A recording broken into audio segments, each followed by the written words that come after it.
Hello my friends, तो my name is Anil. तो आज हम बात करेंगे यूनाइटेड नेशंस के ऊपर।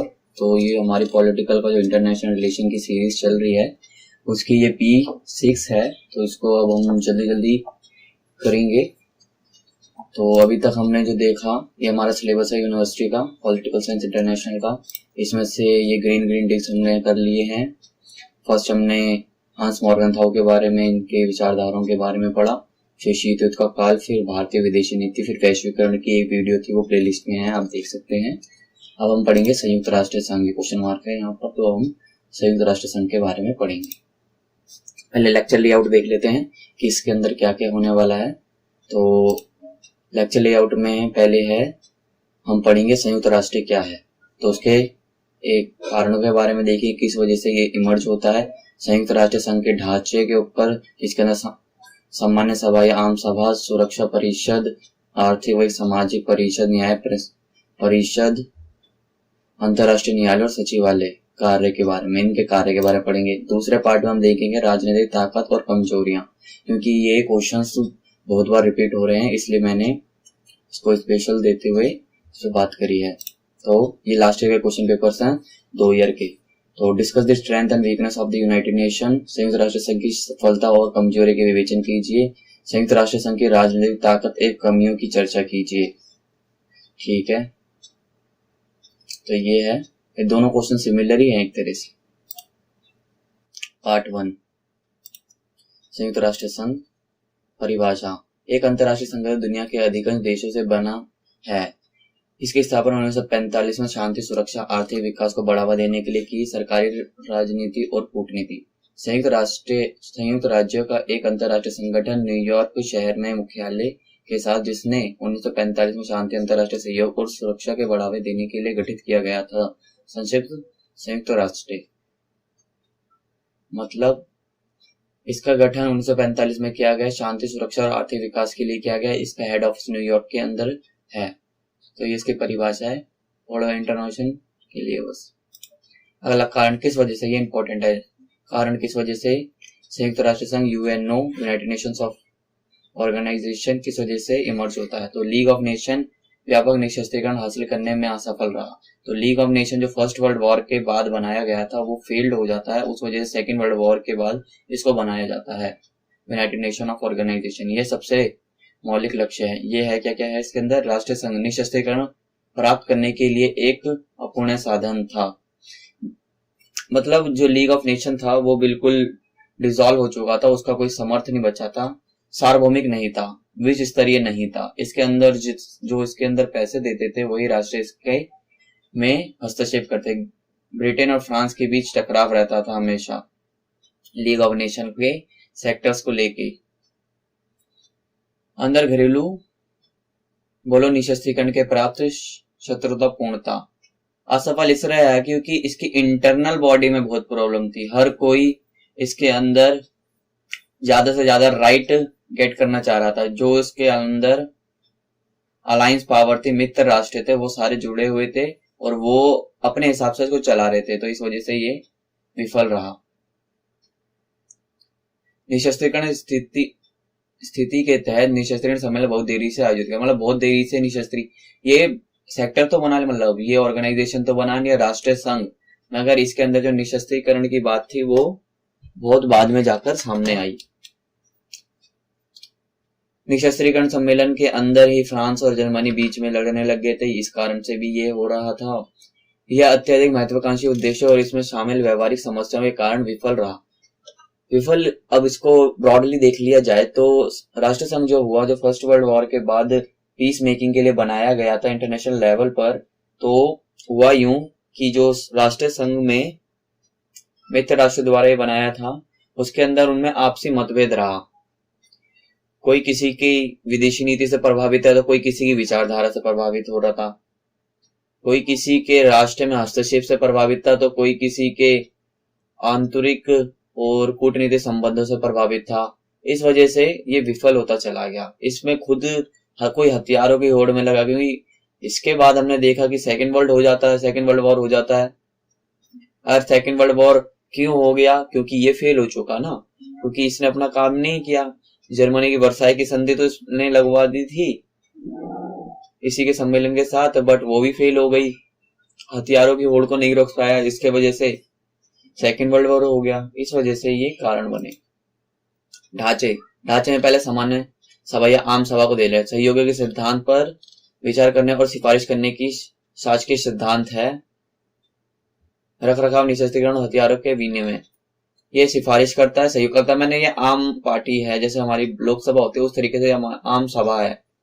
अंतर्राष्ट्रीय शांति और सुरक्षा संबंधी किसी भी प्रश्न पर यह चर्चा कर सकता है, बट सुरक्षा परिषद के जो प्रश्न है उनके ऊपर, मतलब जो सुरक्षा परिषद के अंदर प्रस्ताव रखा गया है उसके अंदर से ऊपर ये बात नहीं कर सकता। सुरक्षा परिषद में जो सिक्योर कर दिया गया है कि उसके ऊपर यही बात करेगी, सुरक्षा परिषद ही बात करेगी, इसलिए अंतर्राष्ट्रीय शांति संबंध में तो ये बात कर सकता है पूरे विश्व स्तर पर, मगर सुरक्षा परिषद ने जो उसको अपने दायरे के अंदर रख लिया उस पर ये बात नहीं करता। चर्चा करने के लिए और एक ही अपवाद के साथ किसी भी प्रश्न पर सिफारिश करे, बट चार्टर का दायरा किसी भी प्रश्न पे और किसी प्रश्न पे बात कर सकता है सुरक्षा परिषद के छोड़ के, परंतु उसका जो दायरा है चार्टर का उसी के अंदर काम करे। इसके चार्टर के 19 चैप्टर कुछ हैं उसमें, तो आगे हम दूसरे नंबर का चार्टर भी देखेंगे। अंतरराष्ट्रीय राजनीति सह प्रचार को बढ़ावा देने के लिए अध्ययन शुरू करने और सिफारिश करने के लिए अंतरराष्ट्रीय राजनीति के सह प्रचार का मतलब सब साथ मिलकर कार्य करें। इंटरनेशनल पॉलिटिकल के अंदर उसको बढ़ावा देता है। संचालन अंतरराष्ट्रीय कानून के विकास को, इंटरनेशनल लॉज को बनाने के अंदर काम करता है। International peace making system, international prison systems etcetera something के बारे में बात करता है। तो इसके सामान्य सभा में कुछ ज्यादा ओवरव्यू नहीं है। इसमें क्या होता है, एक सिद्धांतिक सिफारिश रखता है, चार्टर के नियम के अनुसार काम करता है, सुरक्षा परिषद के जो कार्य होता है उसमें इंटरफेयर नहीं करता है, संचालन अंतरराष्ट्रीय कानून को बढ़ावा देता है, अंतरराष्ट्रीय राजनीति को बढ़ावा देता है। सुरक्षा परिषद, तो सुरक्षा परिषद के अंदर क्या क्या देखेंगे, अंतरराष्ट्रीय शांति और सुरक्षा को ये भी बढ़ावा देती है। विवादों या स्थिति की जांच करने के लिए जो अंतरराष्ट्रीय घर्षण का कारण बन सकता है। International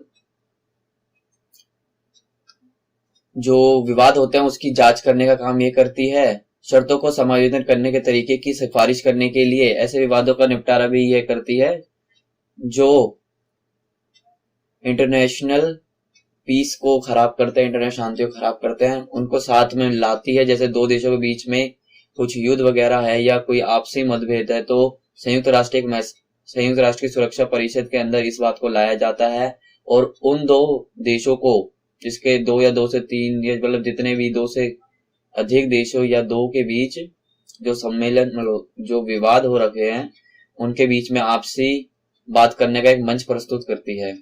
provide a peace making stand. हथियारों नियंत्रण करने के लिए एक प्रणाली बनाती है। हथियारों को नियंत्रण करने के लिए इसने प्रणाली बनाई है, OPCW है उसका नाम, प्रणाली का नाम OPCW।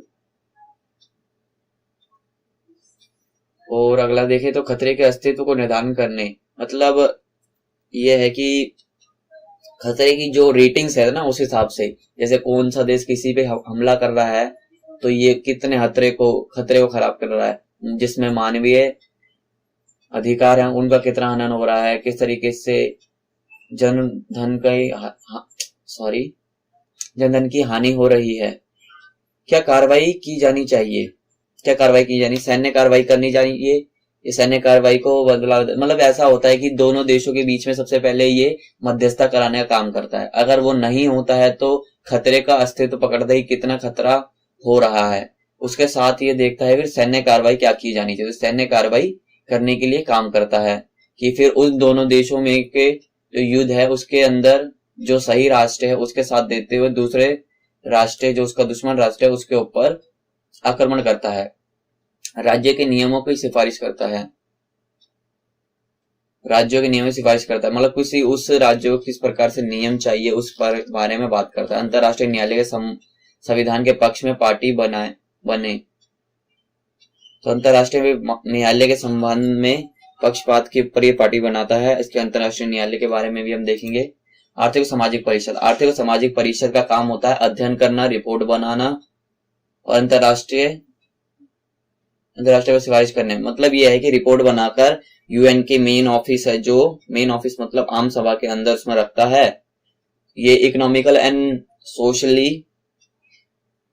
इंडिकेटर्स इशू करता है। जैसे आप न्यूज़पेपर का पढ़ते होंगे तो यूएन की स्टेटमेंट्स आती रहती हैं, उसके अंदर डिफरेंट टाइप्स ऑफ इंस्टीट्यूट्स द्वारा रेटिंग्स दी रही होती है, चार्ट्स आते हैं कि आज ये वाले देश के अंदर morality rate, child rate, sex ratio etcetera किस प्रकार से चेंज होता रहता है। आर्थिक, सामाजिक, सांस्कृतिक, वैश्विक स्वास्थ्य संबंधित मामलों की ये देखरेख करता है। मानवीय कार्य और मौलिक स्वतंत्रता के ऊपर बढ़ावा देता है। मानव अधिकारों के ऊपर अच्छी खासी बात करता है, जैसे जिस प्रकार से मानव अधिकारों का हनन हो जाता है, किसी को मारना, पीटना, जला देना, ये सब मानव अधिकारों के हनन के अंदर आते हैं।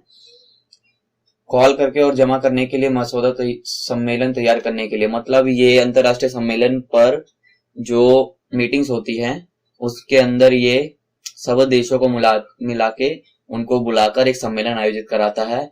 इसकी खुद की एक आम सभा होती है, जैसे पूरे यूएन की आम सभा है, मगर यूएन के अंदर ये एक पार्ट है और इसकी खुद की एक आम सभा है जिसके अंदर ये आर्थिक और सामाजिक परिषद के ऊपर काम करता है। विशेष एजेंसियां होती हैं इसकी के साथ अपने संबंधी पर परिभाषित करने वाले समझौते पर बातचीत करने के लिए संयुक्त। इसके अंदर विशेष एजेंसी जैसे WTO, IMF इस टाइप के हैं जो इसको इंटरकॉन्ट्री, मतलब ये है कि डिफरेंट टाइप्स ऑफ इसकी खुद की एजेंसी और WTO इनके साथ भी ये अपना कोलैप्स करता रहता, साथ साथ उसको जोड़ता रहता है। न्याय परिषद, ट्रस्टीशिप काउंसिल, इसको ट्रस्टीशिप काउंसिल की रिपोर्ट की जांच और चर्चा करने की अधिकृति है। राजनीतिक, आर्थिक, सामाजिक और शैक्षिक प्रगति पर प्राधिकरण का टेस्ट क्षेत्रों के लोगों को प्रशासनिक प्राधिकरण के परामर्श से जांच करने के लिए विश्वास क्षेत्रों के लिए आवधिक और अन्य विषय मिशन में से याचिका और कार्रवाई करना है।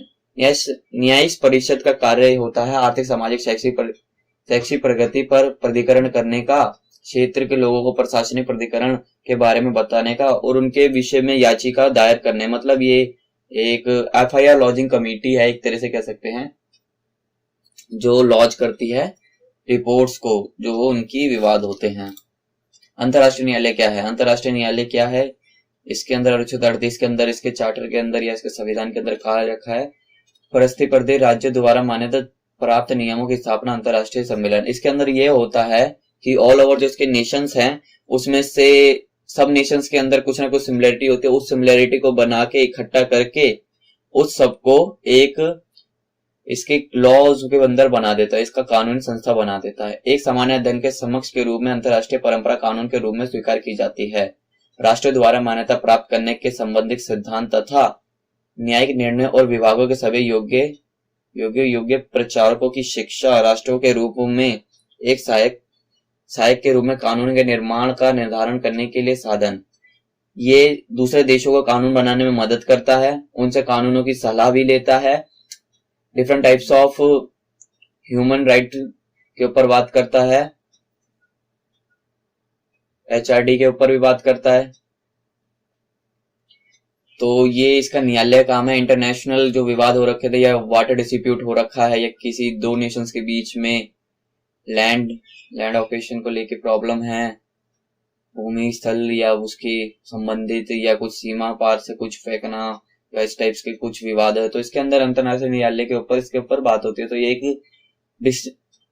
डिसीजन दे देता है जिससे वो दोनों देश उसके ऊपर बात कर सकते हैं। सचिवालय क्या है? सचिवालय का मतलब ये है कि ये जो पीछे हमने चारों पांचों देखे हैं इन सबके साथ काम करना, तो प्रतिदिन की वेबसाइट करता है और सभी के सहायता प्रदान करता है अन्य अंगों की, ये जो कितने हैं इनके अंगों की। संयुक्त राष्ट्र के प्रशासनिक केंद्रीय महासचिव के साथ मुख्य प्रशासनिक के रूप में कार्य करते हैं। संयुक्त राष्ट्र के प्रशासनिक केंद्र महासचिव के साथ मुख्य प्रशासन के रूप में कार्य करते हैं। तो प्रशासनिक केंद्र है जो इसके, वो मुख्य सचिव के साथ मिलके इसके सारे कार्य करते हैं। महासचिव द्वारा संगठन के अधिकारी नियुक्त किए जाते हैं। सुरक्षा परिषद की सिफारिश, महासचिव द्वारा संगठन के अधिकारी नियुक्त किया जाता है। जिस प्रकार से प्रधानमंत्री सलाह देता है स्पीकर को कि अपॉइंट द मिनिस्टर्स और उनको उस प्रकार से कार्य दिए जाते, तो इसी प्रकार से महासचिव को भी आम सभा के अंदर ऑर्डर्स दिए जाते हैं कि ये करे। तो वो उसके हिसाब से चुना जाता है, अन्य व्यक्ति को चुन लिया जाता है। ये इसका संयुक्त राष्ट्र कार्यों में सामाजिक आर्थिक परिषद, तो ये मिनिमम डेवलपमेंट गोल्स है जो करंट अफेयर्स में बहुत देखने को मिलता है। तो प्रोवर्टी एंड हंगर के ऊपर बात करेंगे, यूनिवर्सल प्राइमरी एजुकेशन के बारे में, gender and equality and empowerment, women child morality, mental health, maternal health, इसके अंदर गरीबी, भुखमरी, शैक्षिक संस्था, जाति समानता, स्त्री सशक्तिकरण, जन्म दर की जो कमी है उसको ठीक करना, मैटरनल हेल्थ के ऊपर है, HIV एड्स के बारे में बोल रखा है, मलेरिया ऐसे डिजीजों को डिसॉल्व करना, environment sustainability, development, global partnerships के बारे में बोल रखा है। तो ये सब इसके बारे में है। पार्ट 1 हमने पढ़ लिया है, कारण क्या थे वो देख लिया हमने, संयुक्त राष्ट्र का ढांचा देख लिया है, सामान्य सभा सुरक्षा के बारे में देख लिया है और इनके कार्य के बारे में देख लिया, इन सबों के कार्य के बारे में देख लिया है। अब राजनीतिक ताकत और कमजोरियां, तो ये हमने पहली यूनिट हमारी पार्ट कंप्लीट हो गया है हमारा P6 का। अगला पॉइंट ये है हमारा, तो इसकी चार्टर नंबर 2 के अंदर क्या क्या, मतलब इसकी पॉलिटिकल स्ट्रेंथ के मतलब में एक मैं क्वेश्चन क्लियर कर दूं, इसके अंदर क्या लिखना है क्योंकि ये क्वेश्चन आना है। तो इसके अंदर पॉलिटिकल स्ट्रेंथ में ये लिखना है कि किस तरीके से ये डेवलप्ड है। तो इसकी अगर अपना इंग्लिश और हिंदी में दोनों में पढ़ना, इसकी ना कुछ सफलताओं के बारे में लिखा है और कुछ स्ट्रेंथ के बारे में लिखा है। तो सफलताओं के बारे में अगर वो लिखता कि अचीवमेंट्स, तो मैं उसकी वो बताता कि कहां पर इसने किस प्रकार से कार्य किए, बट यहाँ पर स्ट्रेंथ दे रखा है इंग्लिश में और हिंदी में सफलता। तो वैसे स्ट्रेंथ है, बुक में अंदर भी स्ट्रेंथ के ऊपर बात की है, तो मैंने स्ट्रेंथ के ऊपर इसको बनाया है। तो सभी सदस्य राज्य बराबर होंगे, ये इसकी स्ट्रेंथ है। पॉलिटिकल स्ट्रेंथ है क्योंकि पॉलिटिकल देखो, पॉलिटिकल व्यू में देखते रहो उसको, पॉलिटिकल व्यू हो गया क्योंकि सभी राष्ट्र समान होंगे, ईमानदारी से अपना दायित्व निभाएंगे सारे मिलके, ये भी पॉलिटिकल हो गया, एथिकल भी कह सकते हैं इसको।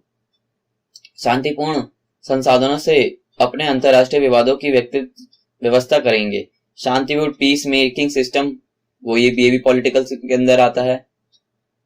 सदस्य राष्ट्र किसी भी अन्य राष्ट्रों के खिलाफ खतरे या बल के उपयोग के अपने अंतरराष्ट्रीय संबंधों में बचना, मतलब पॉलिटिकल में आ गया है, सैन्य शक्ति भी कह सकते हैं इसके अंदर, पॉलिटिकल के अंदर ही है। तो किसी के साथ विवाद हो जाता है तो शांतिपूर्ण और बिना हथियारों के कार्य करने के लिए कहा गया है। सदस्य राष्ट्र संयुक्त राष्ट्र को संयुक्त राष्ट्र चार्टर के अनुसार किए गए किसी भी कार्रवाई में सहभागी, तो इसके अंदर ये भी पॉलिटिकल में आ गया है क्योंकि जो संगठन है उसके अंदर साथ मिलके काम करने के लिए ऊपर बात किया गया है। राज्य जो संयुक्त राष्ट्र संघ के सदस्य नहीं है उनको अंतर्राष्ट्रीय शांति की सुरक्षा के रखरखाव के लिए इन सिद्धांतों के अनुसार कार्य करना चाहिए। जो ऊपर सिद्धांत लिखे हैं उनके हिसाब से कार्य करना चाहिए जो इसके सदस्य नहीं है, क्योंकि जो सदस्य नहीं है फिर वो अशांति फैलाएंगे। तो यूएन की कमेटी बैठी, कमेटी के हिसाब से उनके ऊपर निर्णय लेने के लिए कुछ किया जाएगा। जो अगर वो मानव अधिकारों का हनन करते, किसी देश के अंदर अधिपत्य करते हैं, उसकी देश की संस्कृति का हास्य करते हैं, अलग प्रकार से कोई भी सदस्य राज्य किसी अन्य राज्य के आंतरिक मामलों में हस्तक्षेप नहीं कर सकता। ये भी पॉलिटिकली देख लिया जाएगा क्योंकि आंतरिक मामलों में हस्तक्षेप नहीं कर सकते। तो पॉलिटिकल स्ट्रेंथ के अंदर ये है। साथ में अगर आपको और लिखना है तो आप सामान्य सभा के बारे में लिख सकते हैं, सुरक्षा परिषद की किस तरीके से इसके अंदर सभी देशों के बारे में दे रखा है, आर्थिक और सामाजिक परिषद के बारे में लिख सकते हैं, न्याय के बारे में लिखते हैं, अंतर्राष्ट्रीय न्यायालय के अंदर बारे में लिखते हैं और सचिवालय के बारे में लिख सकते हैं। तो इस प्रकार से ये पूरा क्वेश्चन स्ट्रेंथ के ऊपर है। अब ये कमजोरियां हैं जो यूएनओ की, वो क्या क्या है, धन प्राप्त नहीं होता, इसकी प्राप्त धनराशि थोड़ी कम रहती है। 5 स्थायी सदस्यों को वीटो पावर के ऊपर बहुत विवाद चलता रहता है जो ब्रिटेन, रूस, फ्रांस, चीन और अमेरिका के पास है। तो इसलिए कहा जाता है कि ये बिग प्रोफाइल पर्सन है। तो भारत भी ये कहता है कि हमें भी वीटो पावर दी जाए ताकि हम भी इसके अंदर काम कर सके, क्योंकि भारत के पास भी परमाणु बम है और जिनको दे रखी है वीटो पावर उनको भी परमाणु बम है। तो इसलिए ये एक इनइक्वालिटी सी देखी जा रही है। इसलिए संयुक्त राष्ट्र प्रणाली के भीतर और बाहर में सुधारना है, तो ये सुधार होना चाहिए। संयुक्त राष्ट्रों को लोकतंत्र बनाने की तत्कालीन आवश्यकता है और लोकतंत्र और पारदर्शिता को संयुक्त राष्ट्र के सभी अंगों के को चिन्हित करना चाहिए, मतलब डेमोक्रेसी लाना चाहिए और ट्रांसपेरेंसी लानी चाहिए। हर कार्य के अंदर ट्रांसपेरेंसी लानी, कोई भी एक्ट पास हो तो उसकी बाकायदा कॉपी पब्लिश हो वो नेट पे अपलोड हो, हर कुछ इसके प्रकार से होना है। लगभग सभी देशों संयुक्त राष्ट्र सुरक्षा परिषद स्थायी और गैर स्थायी सदस्यों में वृद्धि की आवश्यकता का समर्थन कर रहे हैं। सुरक्षा परिषद के मतलब इसके अंदर सुरक्षा परिषद के अंदर जो 5 सदस्य हैं उनको बढ़ाने के लिए बात कर रहे हैं, और अस्थायी सदस्य जो 10 होते हैं उनको बढ़ाने के ऊपर बात कर रहे हैं, क्योंकि विश्व में 192 देश के करीब इससे जुड़े हैं, 192 के करीब। तो इसके अंदर 15 बंदे ही मेन डिपार्टमेंट्स में बैठे हुए हैं, तो कैसे ये काम हो सकता है। इसलिए संयुक्त राष्ट्र के सदस्यों में बड़ी वृद्धि है। इस प्रकार संयुक्त राष्ट्र सुरक्षा परिषद को सभी महाद्वीपों और दुनिया की प्रमुख शक्तियों के लिए उचित प्रतिनिधित्व देने की विस्तृत आवश्यकता है। इसके अंदर इसलिए कहा जाता है क्योंकि इसके अंदर 190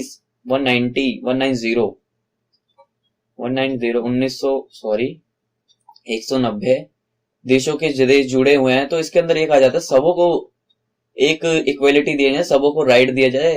विभिन्न वीटो पावर के ऊपर भी देखते हैं हम इसके बारे में। आम सभा को मजबूत बनाया जाना चाहिए, और इसके अंदर पर्यावरण जैसे मुद्दों के बारे में बात करनी चाहिए। तो पर्यावरण संबंधी मुद्दों के बारे में इसके ऊपर बात करनी चाहिए, तो इसलिए हम इसको देखते हैं। तो इट्स माय नेम एंड ये P6 हमारे यहाँ पर खत्म हो गया। I am there because I love presentations. तो our process is easy, please like share and subscribe our channel for newly updates. और अदर ईयर्स के भी जो प्रोग्राम्स है, जो कोर्सेज है, उनके ऊपर भी हम बात करेंगे, उनके ऊपर भी वीडियोस आएंगी। Thanks for any questions, please comments in the below and please provide me feedback. Bye bye, take care, do study more and more.